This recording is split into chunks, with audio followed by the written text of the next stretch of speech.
Hey Maglo Mama, comment vas-tu? Tu rêves d'une journée sans stress, une journée où tu as l'impression que toutes tes actions sont des Legos, une journée où tout s'emboîte tellement facilement que tu n'as pas l'impression d'être dépassé malgré ton statut de maman débordée. Je vais te partager aujourd'hui 10 habitudes qui vont te permettre de vivre tes journées comme si tu étais maître de chœur d'un orchestre philharmonique tout simplement. Si tu passes ici pour la première fois, tu es chez Antifouet. Ici, on parle de skincare, on parle de mindset, on parle de self-care. Bref, on parle de tout ce dont une maman a besoin pour retrouver de la sérénité dans sa vie, pour se remettre un peu plus au centre de sa vie et surtout où une maman débordée peut avoir un peu plus de temps pour elle.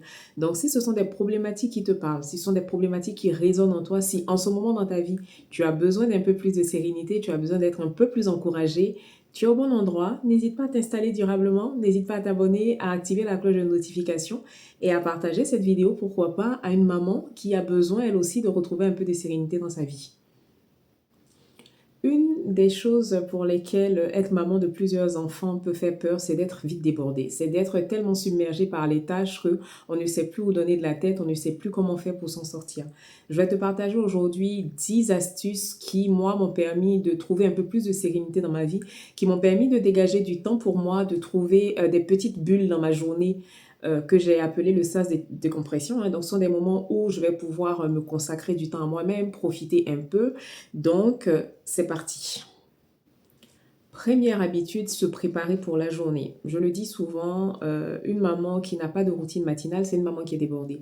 La routine matinale, elle te permet de commencer ta journée en douceur. Elle te permet de garder un ancrage, quelque chose qui te permette d'être plus light, plus sereine quand tu commences ta journée. Donc, tu prends le temps pour toi. Donc, c'est pour ça qu'il est important de se réveiller un peu avant tes enfants. Tu as le temps de faire ta petite routine skincare, de prendre un bon petit déjeuner si tu en prends, de faire ta prière, de faire tes étirements. Et ensuite, tu pourras débuter la journée en réveillant tes enfants, par exemple.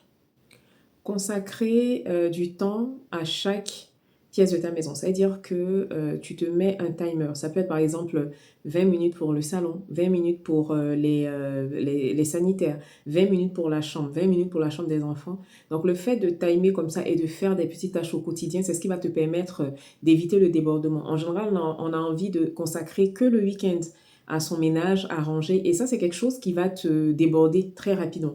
Parce que si tu ne ranges pas jour après jour, tu as vite fait d'être débordé. Moi, j'ai fait une semaine à Paris, je suis rentrée, j'ai repris de mauvaises habitudes. C'est-à-dire qu'au lieu de ranger après moi, je laisse les choses traîner un peu à gauche, à droite. Demain, c'est samedi, je vais pouvoir me remettre dedans. Mais vraiment, cette petite astuce-là, je pense que si on le fait tous les jours, à chaque fois que tu vois un petit truc qui traîne, tu ranges, tu vas voir que finalement, tu ne seras plus débordé. En tout cas, pas dans le ménage. Avoir des petits objectifs pour chaque journée, se fixer un objectif, c'est vraiment très important quand on est maman débordée.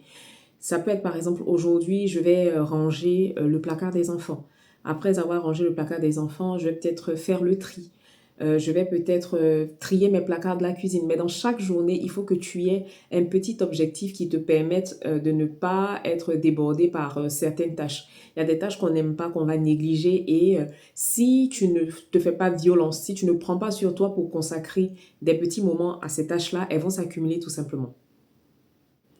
En 4, je pense que toutes les mamans débordées connaissent cette astuce-là, préparer le maximum de choses la veille. Donc les vêtements des enfants, les vêtements que toi-même tu vas mettre, les boîtes à goûter.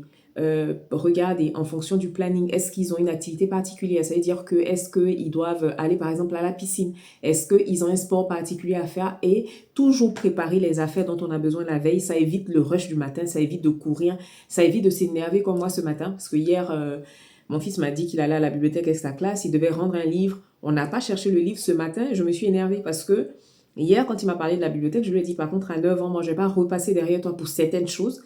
Prépare le livre. Ce matin, au moment de partir, je me rends compte que l'enfant n'a pas cherché le livre, donc j'étais obligée, moi, de revenir derrière pour trouver le livre. Ça m'a fait perdre 5-10 minutes sur mon trajet, ça décale totalement ma journée. Donc, si on ne veut pas se retrouver dans le rush le matin, on prépare les choses d'avance tout simplement. Habitude 6, être assez strict sur l'heure de coucher. Parce qu'en général, au plus ils vont avoir des heures de coucher dépareillées, ça veut dire un coup ils se couchent à 21h30, un coup ils se couchent à 22h, un coup ils se couchent à 23h, ça perturbe totalement le rythme de sommeil. C'est vraiment important d'avoir un rythme pour garantir une bonne nuit de sommeil aux enfants, mais aussi garantir un réveil plus facile le matin. Plus tu vas être laxiste sur les heures de coucher, plus tu vas les laisser faire les choses au feeling selon leur bon vouloir, tu vas te rendre compte au final que le matin pour les réveiller, ça va être de plus en plus compliqué. On va avoir des réveils grognons, on va avoir des gens qui pleurent, des gens qui n'ont pas envie et tout. Donc, il faut vraiment être strict. Après, je ne dis pas strict, genre on est à l'école militaire, hein, on peut laisser de temps en temps des petites marges et tout, mais vraiment essayer d'être le maximum assez strict sur l'heure de coucher et que ce soit toujours à peu près à la même heure, avec une exception pour les week-ends et les vacances, bien entendu. Avoir une petite activité sportive au set. C'est-à-dire que moi, en ce moment, c'est 10 000 pas par jour. Je vais commencer là mon 75 Days Challenge. Moi, je vais être sur la méthode soft parce que je me connais. N'allons pas prendre des engagements qu'on ne pourra pas. Donc, les 10 000 pas par jour. Et à côté de ça, je vais ajouter peut-être, je vais m'essayer au pilates à la maison. Je ne sais pas encore ce que ça va donner, mais bon, je veux essayer. Mais c'est vraiment important d'avoir cette petite activité-là pour te permettre de tenir physiquement. On ne s'en rend pas compte. Je sais que vous allez me dire, ah, mais je suis déjà fatiguée par ma vie. Tu me demandes encore de marcher. Non, faire une petite activité sportive, ça te permet d'être ancré, ça te permet d'être équilibré, ça te permet de développer ton endurance, ça te permet aussi de libérer les toxines et même pour l'esprit, ça t'aère l'esprit. Donc, c'est vraiment important. Si tu ne peux pas faire d'activité sportive à la maison, tu vas pouvoir remplacer un trajet par bus, par exemple, par de la marche. Voilà. En 8, buvez de l'eau, même à Maglo. Soyez hydraté. Vous ne vous rendez pas compte de l'importance de l'hydratation. L'hydratation, c'est bon pour notre peau, c'est bon pour notre organisme, c'est bon pour notre santé en général. Donc, c'est vraiment important d'être hydraté. Ton énergie et ta peau te remercieront. Tu ne te rends pas forcément compte, mais prendre le temps de boire, prendre le temps de s'hydrater, ça aide pour tout. Moi, je vous ai dit, hein, au mois de mai dernier, j'ai eu une infection au rein. Ben, c'était en partie parce que j'avais laissé tomber les bonnes habitudes d'hydratation. J'avais arrêté de m'hydrater. Je passais mon temps à boire beaucoup de sucre. Et c'est quelque chose qui a joué sur ma santé. Donc, c'est vraiment important d'être hydraté pour avoir une peau saine et aussi avoir un bon boost d'énergie toute la journée. En 9, planifier les repas. Franchement, le batch cooking, c'est quelque chose, je vous dis, ça a été une révélation pour moi en 2024. Et en 2025, ça sera toujours une bonne habitude. Quand tu prends le temps de faire certaines sauces d'avance, donc c'est-à-dire la sauce tomate que tu vas faire, tu peux en garder un peu pour faire de la bolognaise, tu peux en garder un peu pour manger des fritures, tu peux en garder un peu pour manger de la tiéké, tu peux en garder un peu pour manger du riz. Ça déjà, ça te permet d'avoir une bonne base. Tout ce qui va être sauce africaine, sauce arachide, le mafé, pour ceux qui l'appellent le mafé, les sauces gombo, les sauces aubergines, tu fais tes sauces d'avance. Tu marines tes viandes d'avance. Et quand c'est comme ça, le soir, tu as juste l'accompagnement à faire. Ça peut être par exemple mettre ton riz au cuiseur, ça peut être faire des frites, ça peut être réchauffer ton attiéké. Franchement, essayez de vous y mettre. Je sais qu'en général, dans certains foyers, il y a des hommes qui disent qu'ils n'aiment pas manger couché, mais au bout d'un moment, toi, en tant que maman, en tant que maîtresse de maison, c'est à toi de faire ton organisation de sorte que ça ne te prenne pas trop d'énergie. Donc, si tu peux, mettre au batch cooking.